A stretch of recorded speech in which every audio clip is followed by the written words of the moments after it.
Hello, good morning प्रिय विद्यार्थियों। आज हम लोकतंत्र की जो बारे में पढ़ा था, प्रजातंत्र क्या है और प्रजातंत्र के प्रमुख कौन कौन से रूप हैं। उसके बाद में प्रत्यक्ष प्रजातंत्र की विभिन्न प्रकार की जो संस्था है उसके बारे में पढ़ा था।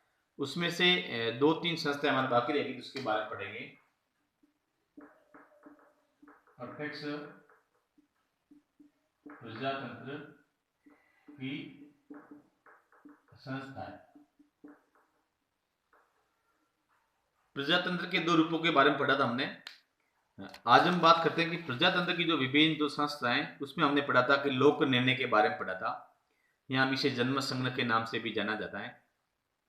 उसके बाद में जन्म संग्रह हमने दो प्रकार से पढ़ा था कि एक तो अनिवार्य जन्म संग्रह होता है, उसके बाद में दूसरा ऐच्छिक जन्म संग्रह होता है।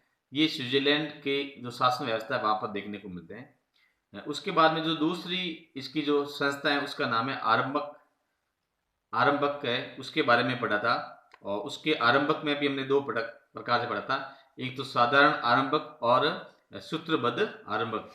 इनके अलावा जो इनकी लोकतंत्र की हमारी जो संस्था है वो बाकी रहती है, उसके बारे में आज बात करेंगे। तो उसमें आता है प्रत्यावर्तन।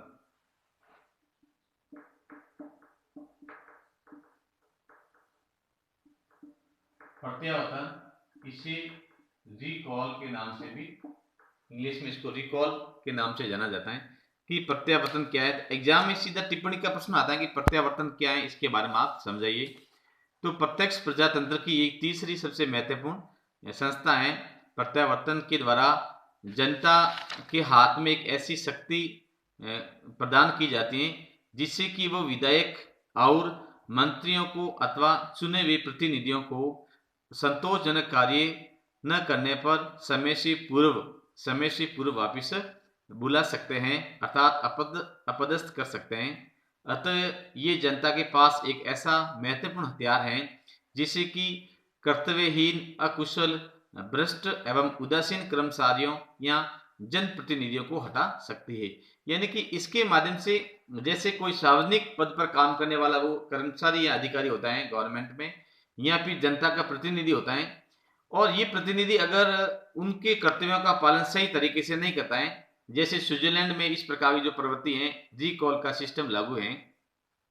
कोई भी राजनीतिक जो पदाधिकारी होता है वो एक सार्वजनिक सेवा के लिए या सामाजिक सेवा के लिए उसमें प्रवेश करता है, लेकिन अगर वो अपने कर्तव्य के प्रति लापरवाह है, कर्तव्यहीन है, अकुशल है या भ्रष्टाचार में लीन हो जाता है, तो ऐसी स्थिति में जनता उन्हें समय से पूर्व भी हटा सकती है। तो इस प्रकार की जो व्यवस्था है उसे रिकॉल के नाम से जाना जाता है। उसके बाद में हम चौथी जो बात करते हैं वो है प्रारंभिक सभाएं।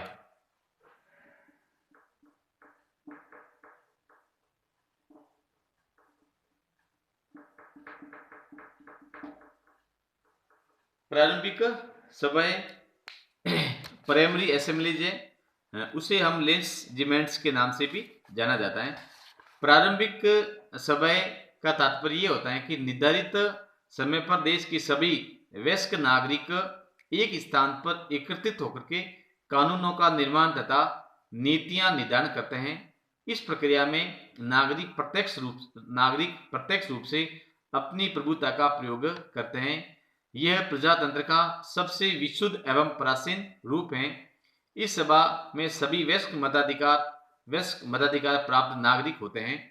वर्ष में एक बार बैठक या सभा बुलाकर संविधान संशोधन या सामान्य कानूनों के निर्माण, करारोपण तथा कार्यपालिका और व्यवस्थापिका के अधिकारियों का निर्वासन इस सभा में किया जाता है। ये व्यवस्था स्विट्जरलैंड के 4 अर्ध कैंटन तथा एक पूर्ण कैंटन में वर्तमान में भी प्रचलित है। यानी भी कि आरंभिक जो सभाएं हैं, प्राइमरी असेंबलीज है, इस प्रकार की जो व्यवस्था अभी भी हम स्विट्जरलैंड के प्रत्यक्ष जो वहां का लोकतंत्र है वहां पर देखने को मिलता है। इसमें क्या कहता है कि वर्ष के एक निर्धारित अवधि के दौरान वर्ष में एक बार जो वयस्क मताधिकार होता है, जिसका मतदाता सूची में नाम होता है, तो इस प्रकार के लोगों की एक सभा बुलाई जाती है और वो एकत्रित होकर के वहां पर अपने राज्य के लिए जो कानून बनाने का कार्य करता है या सरकार की नीतियां निर्माण करने का जो कार्य करते हैं। और एक प्रकार से ये प्रत्यक्ष जो लोकतंत्र है, क्योंकि लोकतंत्र में हम देखते हैं कि जनता का ही शासन होता है और जनता स्वयं मिलकर के अपने ऊपर शासन स्थापित करती हैं, अपने लिए कानून बनाने का जो कार्य किए जाते हैं। तो स्विट्जरलैंड में ये एक बहुत प्राचीन एवं प्रचलित जो है, एक प्रकार से इसको विशुद्ध हम लोकतंत्र का रूप भी कह सकते हैं, इस प्रकार की व्यवस्था वहां पर प्रचलित है। तो इस प्रकार से हमने जो लोकतंत्र के बारे में पढ़ा है कि प्रजातंत्र क्या है, इसके प्रमुख रूप क्या क्या है, और प्रजातंत्र का जो प्रत्यक्ष एवं अप्रत्यक्ष रूप के बारे में हमने अध्ययन किया था। और प्रत्यक्ष प्रजातंत्र की जो मेन जो 4 ये संस्था है, इन संस्थाओं के बारे में अधिकांश आपके फर्स्ट ईयर में एग्जाम में पूछा जाता है, क्योंकि विद्यार्थी जब कॉलेज स्टेज पे आता है तब तक प्रजातंत्र का अर्थ एवं रूपों के बारे में तो जानता है, लेकिन प्रजातंत्र प्रत्यक्ष प्रजातंत्र है, इसकी जो प्रमुख संस्था है इनके बारे में जानकारी कम होती है। तो और एग्जाम में भी अक्सर इसके बारे में पूछा जाता है। अब हम बात करते हैं कि प्रजातंत्र की आलोचना के बारे में बात करते हैं कि प्रजातंत्र की कुछ लोगों ने आलोचना भी की है, और कई प्रकार के जो लोग हैं, जैसे हेनरी वे ने कहा कि प्रजातंत्र को अयोग्य तथा मंदबुद्धि व्यक्तियों का शासन कहा जाता है। उसके बाद में कॉरलाइन कहा कि प्रजातंत्र मूर्खों का शासन है तथा संसद को बातों की दुकान कहा है। लेकी ने कहा कि अयोग्यता का पोषक है, अज्ञानियों का शासन है। लेकिन मैंने कहा कि जो प्रजातंत्र है वो अयोग्यों का शासन है। गांधी जी ने कहा कि संसद को बांझ महिला की संज्ञा दी है। लुडोविकी प्रजातंत्र का अर्थ मौत, जबकि कुलीन तंत्र का अर्थ है जीवन। मुसोलिनी ने प्रजातंत्र को निर्धन देश के लिए उपयुक्त, प्रजातंत्र निर्धन देश के लिए उपयुक्त नहीं है। टेलरेंट ने कहा कि प्रजातंत्र को दुष्ट लोगों का कुलीन तंत्र कहा जा सकता है। तो इस प्रकार से हम कह सकते हैं कि प्रजातंत्र के बारे में कई विद्वान इसको पक्ष में लेते हैं, तो उसको कई लोग इसको विरोध की दृष्टिकोण से देखते हैं।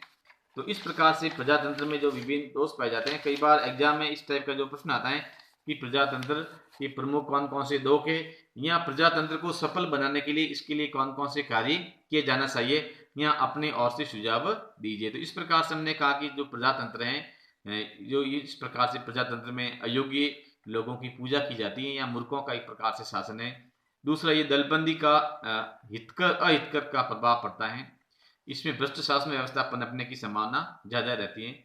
सार्वजनिक धन एवं समय का अपव्यय इसमें किया जाता है। सर्वतोन्मुखी प्रगति के लिए संभावना नहीं है। इसमें लोकतांत्रिक समानता एक प्रकार से भ्रम है, क्योंकि कहने में तो लोकतांत्रिक समानता है, लेकिन अक्सर ऐसा या प्रैक्टिकल लाइफ में होता नहीं है। अनुत्तरदायी शासन व्यवस्था है। राजनीतिक शिक्षा की कमी पाई जाती है।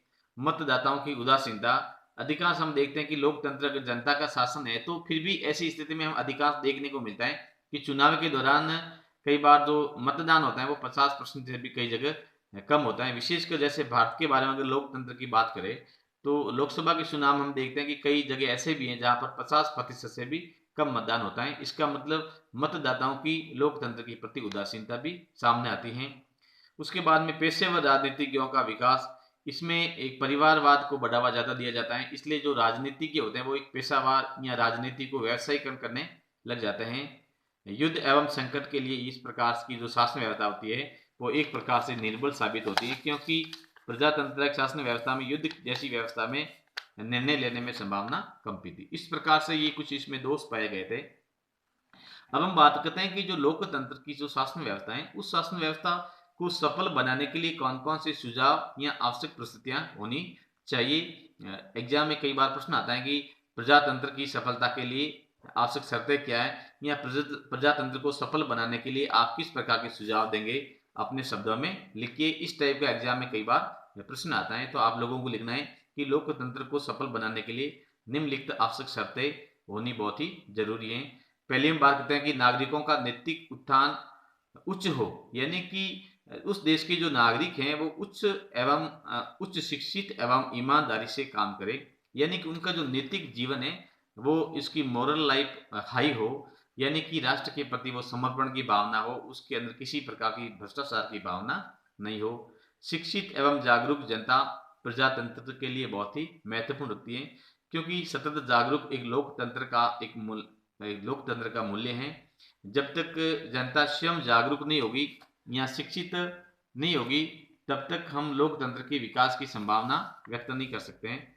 आर्थिक समानता पर बल दिया जाना चाहिए। जैसे हॉब्सन ने कहा था कि धनिकों का धन और निर्धनों की निर्धनता लोकतंत्र को भ्रष्ट कर देती है। यानी कि जब तक राष्ट्र में आर्थिक समानता नहीं होगी तो ऐसी स्थिति में हम लोग लोकतंत्र के मूल्य की बात नहीं कर सकते हैं। पंडित जवाहरलाल नेहरू ने भी कहा था कि एक भूखे व्यक्ति के लिए मत का कोई मूल्य नहीं होता है। तो इस प्रकार से आर्थिक समानता बहुत ही महत्वपूर्ण रखती है।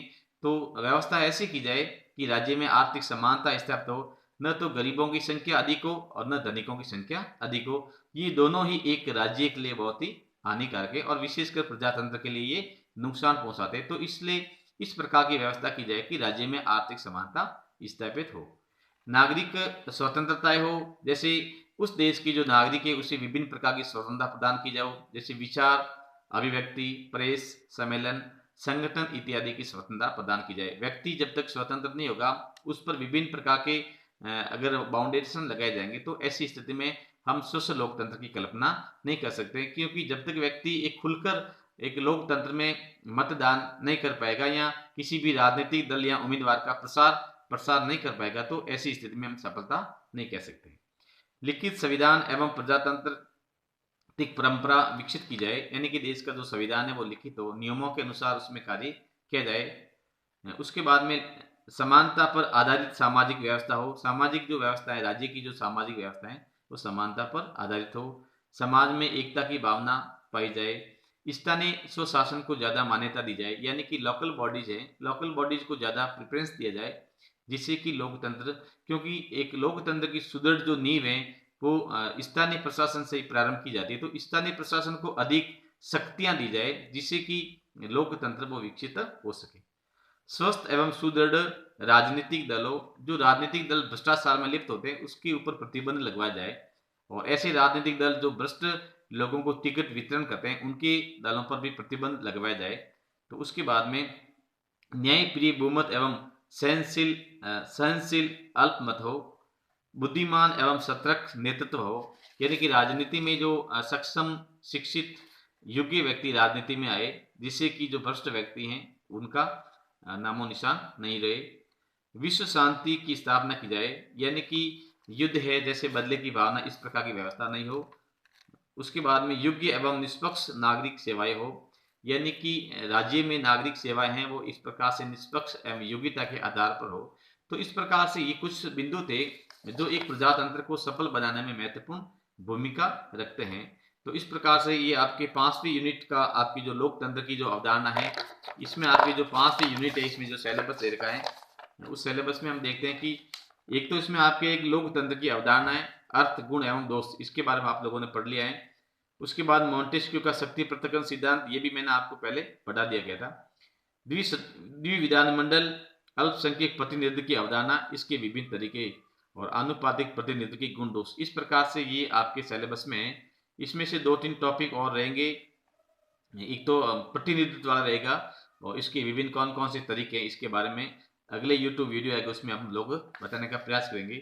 कई विद्यार्थी जैसे व्हाट्सएप मैसेज भी करते हैं या फोन कॉलिंग पर भी मेरे से बात करते हैं, तो उसमें वो बताते हैं कि सर एग्जाम होगा या नहीं होगा, या कॉलेज कब ओपन होगा, हमारे एग्जाम कब होंगे, या तो इस टाइप के कई प्रकार के प्रश्न पूछते हैं। कई विद्यार्थी बुक्स के बारे में पूछते हैं। तो अब अगर आप पॉलिटिकल साइंस की बुक्स पढ़ना चाहते हो तो अगर टेक्स्ट बुक के रूप में एक बुक्स आती है वो पुखराज जैन की है। वैसे तो राजनीतिक सिद्धांत की कई बुक्स आती हैं, अलग अलग आप समय अनुसार पढ़ सकते हो, उसको रेफरेंस बुक के रूप में पढ़ सकते हो। लेकिन एक सिलेबस के अकॉर्डिंग लिखी हुई एक सरल भाषा में जो बुक्स हैं पुखराज जैन की है, BA प्रथम वर्ष राजनीति विज्ञान की है, तो उसमें आपके पहला और दूसरा दोनों ही पेपर कवर होते हैं। आप लोग घर पे लिए पढ़ने के लिए उसको अगर बाजार से आप लोग खरीदना चाहते हो तो उसको आप खरीद सकते हो। इस प्रकार से आप लोग रेगुलर नियमित रूप से हमारे साथ में YouTube चैनल से जुड़े रहे और समय पर जो भी जानकारियां होगी आपको हम लोग अवगत कराते रहेंगे। आपके BA प्रथम वर्ष के एग्जाम फॉर्म भरने की जो तिथि है वो भी अति शीघ्र घोषित हो जाएगी। तो विद्यार्थी सजग रहे। धन्यवाद।